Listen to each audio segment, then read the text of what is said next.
Hello friends, नमस्कार दर्शक बंधु, जय जगन्नाथ फ्रेंड्स। बशीकरण मंत्र बही विषय रे कहवा फ्रेंड्स, एटा नवरात्र साधना। तो यही साधना को एमती करेंगे फ्रेंड्स, एटा यार जंत्र होची। तो प्रथमे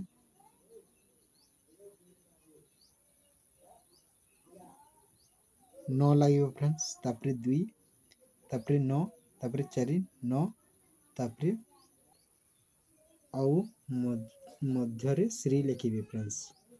तो एटा हला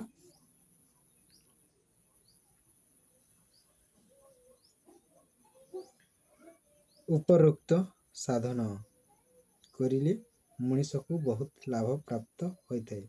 मनुष्य जो दुख कष्ट मुक्ति पाइपारु नहीं, उपरोक्त साधना द्वारा ताहा दूरीकरण होता है। यही साधना को शारदीय अश्विनी किंबा बासंतीय नवरात्रि आरंभ कले बहुत शुभ फल मिलता है। तो फ्रेंड्स, नवार्ण जंत्र सिद्धि साधक माने निजर मनस्कामना पूर्ण करने निमंते नवार्ण सिद्धि मंत्र को प्रथमे सिद्धि करनेवा दरकार। प्रणाली उपरोक्त नवार्ण जंत्र देखंतु,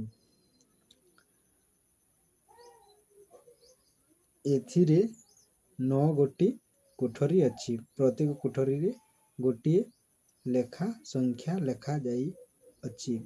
जंत्रर मध्यरे श्री महालक्ष्मी बीज अंकित होइछि। जंत्र मध्यरे दुर्गा देवींकर नव शक्ति मानंकु उपस्थापना करा जाइछि। उपरोक्त मंत्र साधक मानंकर मनोभीष्ट पूर्ण करिवारे समर्थ होई थाए। महालक्ष्मींकर कृपा हेले उक्त नवाण जंत्र को नवरात्रि रे सिद्धि करि नेले धन जन गोपलक्ष्मी ऐश्वर्य सुख संपद प्राप्ति होता है। साधकर अपूरणीय मनस्कामना पूर्ण होता है। तो विधान है से ही दिन साधक पवित्र भाव रे स्नान कर्म समाप्त करिवे। से ही प्राप्त समय रे सूर्य दिग को सम्मुख होई कमल आसन रे उपविष्ट हेबे। आसन शुद्धि, जल शुद्धि, भूत शुद्धि इत्यादि समापन करी गुरुदेव वंदना करिवे। निजर सहस्र दल कमल रे शिव स्वरूपी गुरु को प्रणाम करिवे। मने रखिवे जो मंत्र अथवा जो मंत्र को सिद्धि करने को चाहिए, सही मंत्र बा सही जंत्र को सफा धला कागज रे नाली काली रे 11 थर लिखिबे और 11 थर पाठ करिवे। यहाँ को मने मने गुरुदेवंक बा शिवंक दक्षिण हस्त रे समर्पण करिवे। तापरे मंत्र जंत्र सिद्धि करिवा लागी गुरु को प्रार्थना करिवे।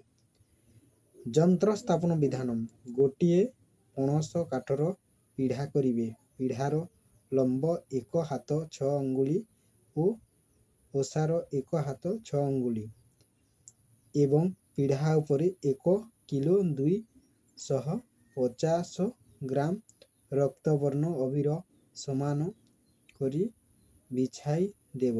तापरे 1.5 फुट अथवा 1 फुट 3 इंच लंब मध्य डालिम डाल अथवा चामेली डाल रे कलम तैयारी करी सेथिरे जंत्र लिखिब।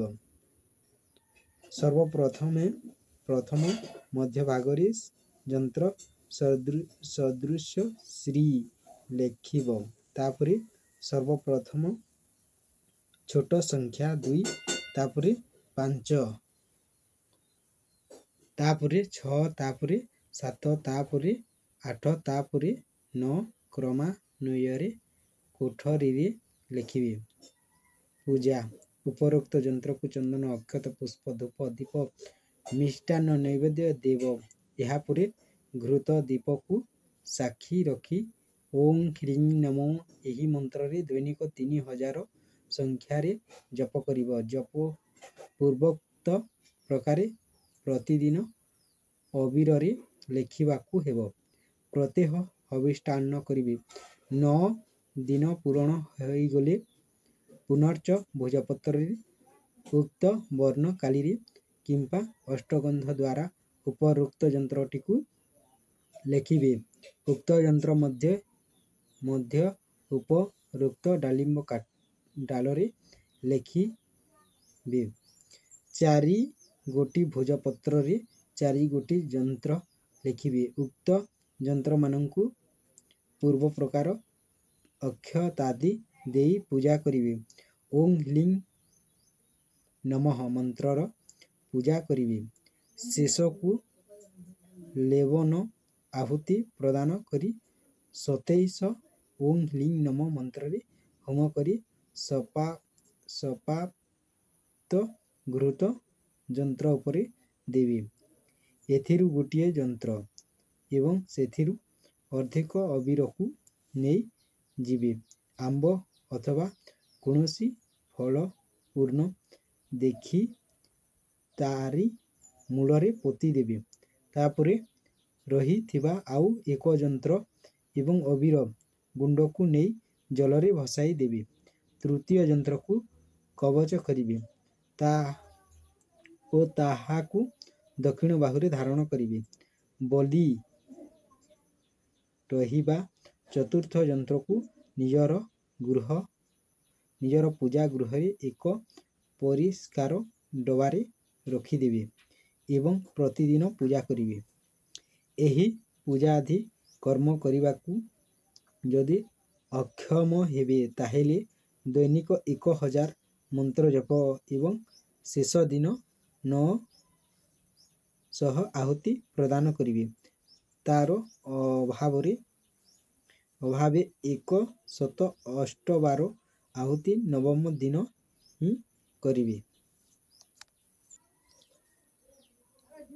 ଦେଖନ୍ତୁ, ଉପରୋକ୍ତ ବିଧାନରେ ଯଦି ପୂଜାଦି କର୍ମ କରି ପାରିଲେ ତାହେଲେ ମା ପରାଶକ୍ତି ଜଗଦମ୍ବା ମହାଲକ୍ଷ୍ମୀ ପ୍ରସନ୍ନ ହୋଇ ସାଧକଙ୍କ ଜୀବନରେ ଥିବା ସମସ୍ତ ବାଧାଦି ଦୂର କରିଦେବେ, ବ୍ୟାଧି ଦୂର କରିବେ, ସମସ୍ତ କଟକ କାର୍ଯ୍ୟକୁ ସଫଳ କରିବେ, ଧନ ଜନ ଗୋପ ଲକ୍ଷ୍ମୀ ଇଚ୍ଛିତ ସକଳ କାର୍ଯ୍ୟର ସିଦ୍ଧି ଦାନ କରିବେ।